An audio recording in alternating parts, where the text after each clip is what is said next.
Assalamualaikum warahmatullahi wabarakatuh. Perkenalkan, nama saya Muhammad Fikri Hasan, NIM 210606160. Saya dari Prodi Ekonomi Keuangan dan Bisnis Universitas Negeri Padang. Saya akan menjelaskan materi pada mata kuliah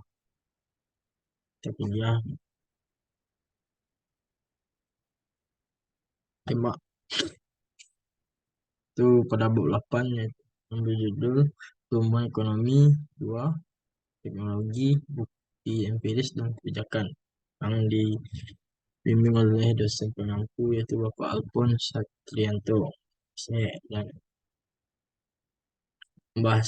ada 4 pembahasan. Pertama itu kemajuan teknologi dalam mode slow, kedua dari teori pertumbuhan sampai data empiris pertumbuhan, ketiga kebijakan untuk mendorong pertumbuhan dan evaluasi tingkat tabungan, keempat di luar mode slow teori pertumbuhan endogen. Pertama itu kemajuan teknologi dalam mode slow. Mode slow memandang kemajuan teknologi sebagai suatu kepastian dan tidak menjelaskan secara detail. Namun model ini menunjukkan bagaimana teknologi berinteraksi dengan variabel lain dalam proses pertumbuhan ekonomi. Yang dibahas dalam pembahasan ini adalah ada beberapa, itu efisiensi tenaga kerja. Untuk mengakomodasi kemajuan teknologi, fungsi produksi sekarang diubah menjadi Y sama dengan F kurung K L X. Output total Y tergantung pada modal K dan pekerja,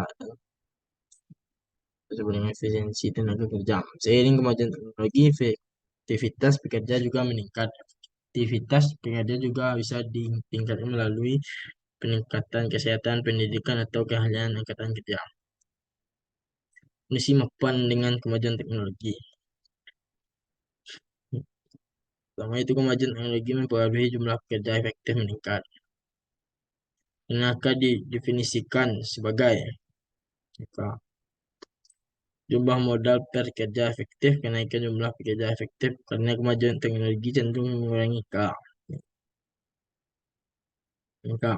Pada kondisi mapan investasi SF, SFK, mengatasi dengan tepat penurunan pada K.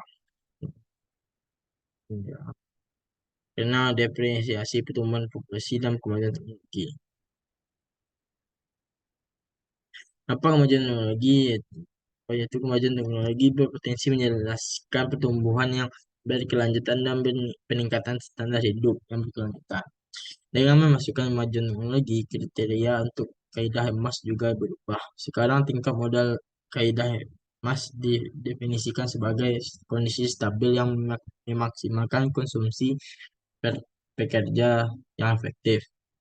Konsumsi per pekerja efektif dalam kondisi mapan UC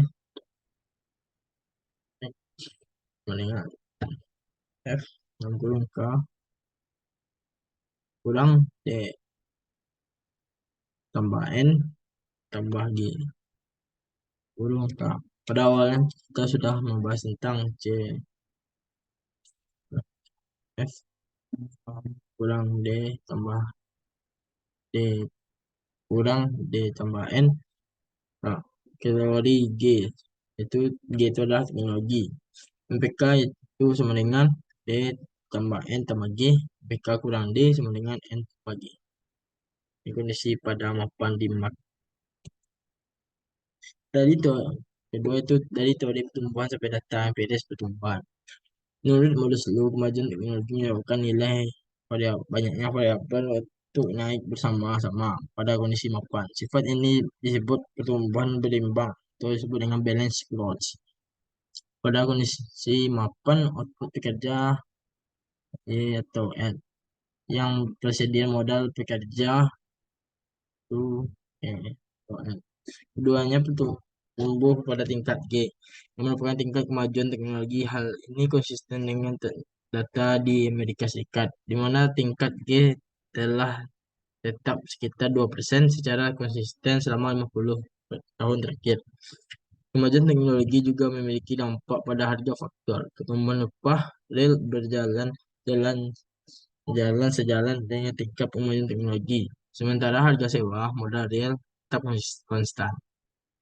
Selama 50 tahun terakhir, upah real telah meningkat sekitar 2% dan hampir sejalan dengan pertumbuhan GDP real. Namun harga sewa modal real belum pendapatan modal real bagi persediaan modal telah tetap relatif stabil. Tiga itu kebijakan untuk mendorong pertumbuhan, menginflasi tingkat tabungan. Tabungan masyarakat adalah selisih antara pendapatan pajak yang diterima oleh pemerintah dikurangi dengan belanja pemerintah. Dan tiga itu ketika pengeluaran pemerintah melebihi pendapatan terjadinya defisit anggaran. Ketika pengeluaran pemerintah lebih rendah daripada pendapatan terjadi surplus anggaran. Dan itu tabungan swasta adalah tabungan yang dilakukan oleh rumah tangga dan perusahaan. Untuk mengubah tabungan. Cara langsung pemerintah mempengaruhi tingkat tabungan adalah melalui tabungan publik. Itu selisih antara pendapatan pemerintah dari pajak dan belanja yang dilakukan. Jika belanja pemerintah melebihi pendapat, maka pemerintah akan mengalami defisit anggaran, yang kemudian dapat menyebabkan kenaikan suku bunga dan penurunan investasi. Untuk mengatasi defisit anggaran, langkah yang dapat diambil adalah mengurangi pengeluaran pemerintah atau meningkatkan pajak. Kedua itu, jika belanja pemerintah lebih rendah dari pendapatan, maka pemerintah akan memiliki surplus anggaran. Surplus ini dapat digunakan untuk melunasi hutang dan mendorong investasi. Selain itu, pemerintah juga dapat mempengaruhi tingkat tabungan melalui tabungan swasta, yaitu tabungan yang dilakukan oleh rumah tangga dan perusahaan. Ketiga, fakta yang ada itu tingkat tabungan swasta sering dipengaruhi oleh tingkat bunga yang dapat mereka peroleh. Dan tingkat bunga ini dapat dipengaruhi oleh kebijakan pemerintah. Kebijakan peningkatan pajak dapat mengurangi tingkat tabungan swasta karena tingkat tabungan cenderung turun. Sebaliknya, kebijakan khusus dari kantor pajak terhadap tabungan dapat meningkatkan minat masyarakat untuk menabung. B. Mengalokasikan investasi perekonomian. Pemerintah sebaiknya menginvestasikan modal untuk membangun infrastruktur bidang yang memiliki marginal product of capital itu dengan MK terbesar. Namun investasi juga dapat dilakukan dalam bentuk pengembangan sumber daya manusia. Kebijakan pemerintah dalam bidang teknologi penting karena untuk mengukur eksternalitas baik dampak positif maupun negatif dari penggunaan teknologi pada sektor yang berbeda sangatlah sulit. Proses politik yang tidak sempurna, terutama ketika pemerintah mendukung pengembangan teknologi, dapat mempengaruhi investor dan menjadi bagian dari pengaruh kekuasaan legislatif yang diberikan imbalan tertentu.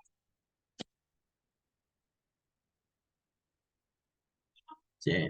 Membangun institusi yang tepat. Negara-negara dapat memiliki tingkat produktivitas yang berbeda karena perbedaan institusi yang mengatur alokasi sumber daya yang langka.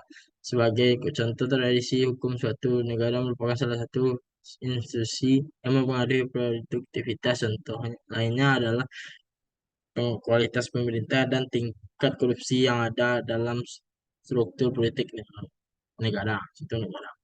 D. Mendorong kemajuan teknologi. Model selalu menunjukkan bahwa pertumbuhan berkelanjutan dalam pendapatan pekerja harus bergantung pada kemajuan teknologi.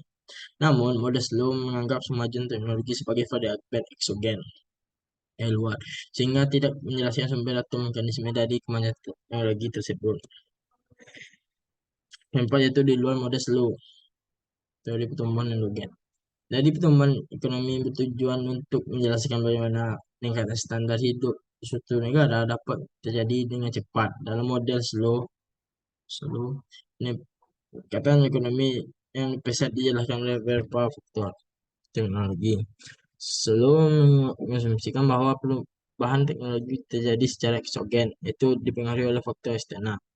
Namun kemudian kemudian muncul teori pertumbuhan endogen yang menolak asumsi dasar slow tentang perubahan teknologi yang sifat eksogen dan menganggap bahwa perubahan teknologi dapat terjadi secara endogen, yaitu dipengaruhi oleh faktor internal. Dalam model dasar itu terdapat persamaan Y sama dengan A, maka mana Y merupakan output K merupakan persediaan modal, A merupakan konstanta yang mengukur jumlah output yang dihasilkan oleh setiap unit modal. Fungsi produksi ini tidak menunjukkan adanya pengembalian modal yang makin menurun. Artinya, penambahan satu unit modal akan menghasilkan penambahan unit output. Tidak peduli seberapa besar modal yang sudah ada. Persamaan akumulasi modal. Delta K sama dengan SY kurang OK. Di mana SY sama dengan perubahan investasi, delta K sama dengan perubahan persediaan modal, depresi sama dengan depresiasi. Dalam model slow, tabungan memainkan peran penting dalam mendorong pertumbuhan ekonomi dalam jangka pendek, tetapi pengembalian modal lah yang semakin menurun pada akhirnya akan mendorong perekonomian menuju kondisi mapan di mana pertumbuhan hanya bergantung pada kemajuan teknologi eksogen. Di sisi lain, dalam model pertumbuhan endogen, tabungan dan investasi dapat mendorong pertumbuhan ekonomi yang berkelanjutan. Penelitian dan pengembangan mikroekonomi. Teori pertumbuhan endogen membantu jika memahami bagaimana proses teknologi berkembang melalui peningkatan dan pengetahuan. Namun, teori ini hanya memberikan penjelasan dasar tentang penciptaan pengetahuan. Namun, jika kita mempertimbangkan lebih lanjut, ada faktor-faktor lain yang perlu dipertimbangkan. Meskipun pengetahuan pada dasarnya adalah barang publik, banyak penelitian dilakukan oleh perusahaan dengan motivasi mencari keuntungan. Penelitian memiliki manfaat yang signifikan karena penemuan dapat memberikan perusahaan keuntungan monopoli sementara, baik melalui sistem paten maupun sebagai perusahaan pertama yang menghasilkan produk baru.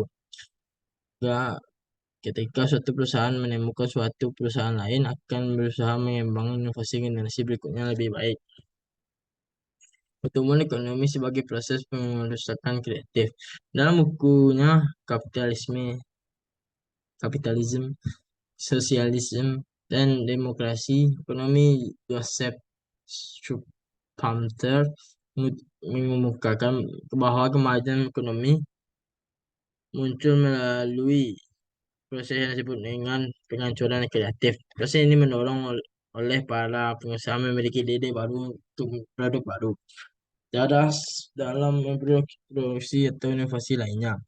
Dengan adanya penemuan baru, seorang pengusaha yang memasarkan produk tersebut akan mendapatkan sejumlah tingkat monopoli. Tingkat monopoli ini menjadi motivasi bagi pengusaha karena monopoli berarti keuntungan besar. Keberadaan pesaing baru di pasar merupakan hal yang menguntungkan bagi konsumen karena mereka akan memiliki lebih banyak pilihan produk. Namun, situasi ini dapat menjadi sulit bagi pemain lama. Kesulitan bersaing dengan pesaing baru. Jika mereka tidak siap, mereka dapat tersingkir dari persaingan. Seiring berjalannya waktu, proses ini akan terulang kembali. Pemain baru akan menggantikan pemain lama yang telah menguasai pasar dengan inovasi generasi berikutnya. Penggantian pemain lama oleh pemain baru dalam karena adanya inovasi ini disebut sebagai penghancuran kreatif. Ya, sekian dari materi yang bisa saya jelaskan. Kurang lebih saya ucapkan terima kasih. Assalamualaikum warahmatullahi wabarakatuh.